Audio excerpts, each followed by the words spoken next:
Old business, exempt property application. Yes, sir. As y'all remember, we had actually denied this application, but since then I had spoken to the chief of the Southern Cherokee Nation and Red Fire people, and he asked us to take this up for reconsideration. He provided a little bit more information. If you will turn to the third page in, you'll see the deed for the property that's been included in your package. If you'll read along the bottom of the deed, it's where it talks about the Aboriginal title, being a sovereign neutral nation. I asked him some specific questions about the property. You know, we had concerns about the for sale sign. That is not their for sale sign, it's just an old sign that was listed on the property. I asked him about the religious activity. Their nation believes in, their religious organization is Mother Earth and preserving the property and, you know, praying to Mother Earth. So he said that's what they intend on doing with the property. At this point, they don't have a structure on the property. They may build something later on, but for religious exemption purposes, they're not, you know, required to have a structure that they have to pray out of. So he just asked that based on the information and what's listed in the deed, that we, you know, take this up for reconsideration. I guess my question, naive as it is that it's an independent, sovereign, neutral nation and state, it says. So the question is, are they even a part of Georgia or the United States? How does that work? I mean, I don't understand that. There are several court cases available on their website that talks about their independence and their independence.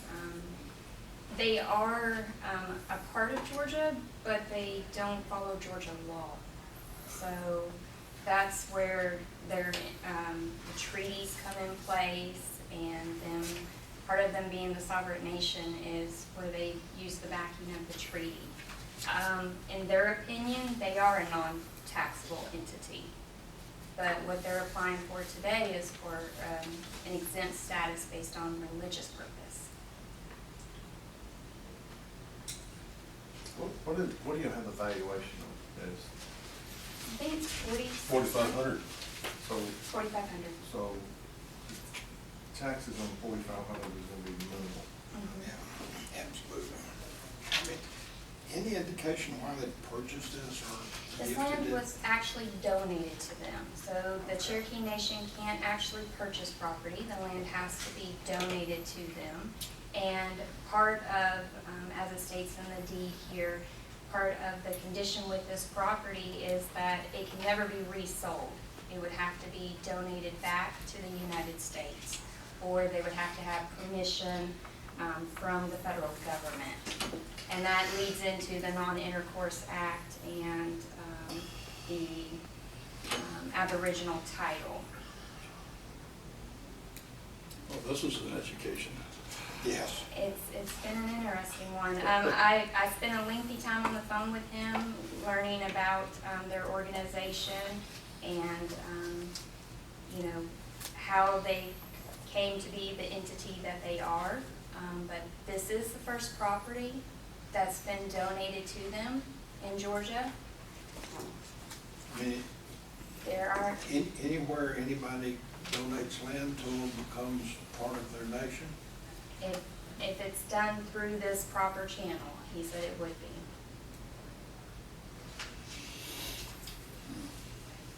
Well, I'm at a loss out of ignorance. I dealt with the federal government on getting the Trade and Tax Bureau, and I had labels approved saying that we attempted to give honor to the Cherokee Nation. They first approved the labels, and they came back and said, we're going to have to rescind all those labels. I said, why? They said, because you used the term Cherokee Nation. They're a separate, recognized entity, different country from the United States, recognized by the United States government. Maybe you can enlighten us a little bit on this, but I had to go back and change the label. I said, You said you can get approval from the Cherokee Nation to use those words. I said, where in the hell are they? He said, they're out in Oklahoma. Yes. So I contacted Oklahoma, wanted to talk to their lawyer, and he was off on some conference. I said, yeah, with this, and I just went and said, and just changed it to the Cherokee people, and that flew. So there's something going on there, but I don't know, maybe you can enlighten us on this, David, because we're sitting here ignorant of the fact, and I'm sitting there saying, do they have a congregation? Is it It's in- like a regular church, or do they have members? Well, the nation itself, is, their headquarters is, I think, over in White County. And, they don't have any other property that's ever been donated to them. They do, as you mentioned, they do have several, court case backings that identify them as their own entity. It's a very unique piece of property for us because we've not had one in this type of situation before where they're a sovereign union and they're also asking for an exempt status. I guess my question is, if they don't belong to the state and they belong to the government, then why are they even worried about our taxes? Do we have authority to tax them if they're not even part of the state? Well, you'd have authority to issue an assessment, and then Becky would have the authority, based upon the assessment, to issue a tax bill, and then if there was a failure to pay, then you should be able to proceed with the foreclosure. That's probably the most likely reason that they are, what they're trying or attempting to do is to comply with the law with respect to the taxability. However, whatever your position is today, if it's not favorable to them, I do believe that they potentially would file some sort of civil action, be it either here or in federal court, one or the other, to declare that they would be exempt from that process. So they're just exhausting what we would typically term the administrative means to avoid the imposition of the taxation. Yeah, and I have no problem with that. I was just curious that if somebody owns some property in our state that's not part of the state, what authority do we have? I mean, you could go down to Mexico and say there's a property down there and try to assess them a tax. If it doesn't belong to the U.S., I mean, how do we have authority to even assess a tax? That's all I was just. Well, It's not normally your Indian territory's got defined boundaries. And for instance, like in North Carolina, you go into the Cherokee Reservation, it's got a defined boundary. And the county there in which the property lies doesn't attempt to assess it. In fact, I don't believe it's even in the jurisdiction of a county map, so to speak. So that's the normal situation. This one being a donation created the parcel. This one originally was a taxable lot on the digest for Gilmer County, and then the property owner in turn donated it over to this group, this Indian group. Right. And now they're alleging that they are exempt based on all those things that Teresa's mentioned. And I would agree with that. I was just curious why we have any authority of property that doesn't belong to the state or the U.S. I've just got an education, okay? But on January the 1st, or whenever this appeal, they own the property beginning January 1 of this year, right? That is correct. Yeah. Last year, it wasn't owned by them. I know. It had a classification of taxability, and now that's the reason it's being brought to y'all. If we denied it again, we would have appeal process to go through. I'm just looking for some legal guidance as to how, is it subject to county tax? Well, I think the first thing that we have to, there's two parts to this. And one is that it's their contention that they're using this for religious purposes. So it is the duty of the board to consider the religious aspect of it and the fact that they are, using it for worship. So we have two different parts to this. One, if they're even taxable, and two, that they're claiming it's for religious purpose, which does fall under the authority of the Board of Assessors. Do y'all have an opinion? I do. I voted no last time.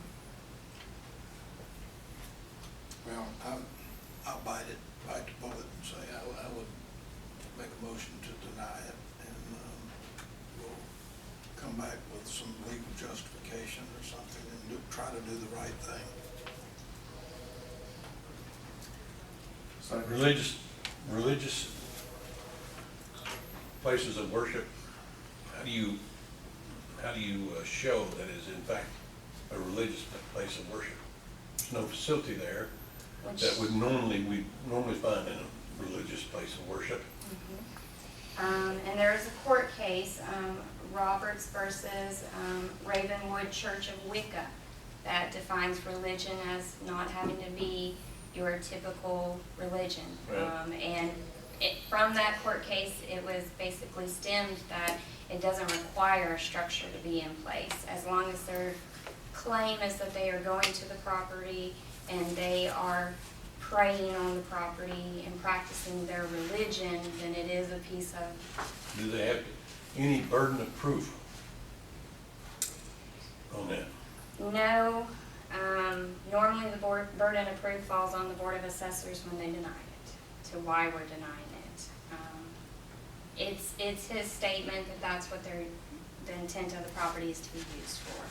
And more than likely, they won't disturb it anytime soon because it is of their belief to preserve the property and not to disturb the property. So. And they are remotely located, and the subject has come up because someone donated this land to them. Yeah. But I'm trying to look at it from a legal perspective. I'm trying to keep us on the winning side of the law, so to speak. And so I'm saying that you can claim you're doing religious worship there, but if you can't show that you're doing religious worship, Right. it's strictly hearsay. All right, we have a motion and Yeah, but I thought we could discuss a it. second. This is a discussion phase, So, but I would call for a vote. No. no. Yes.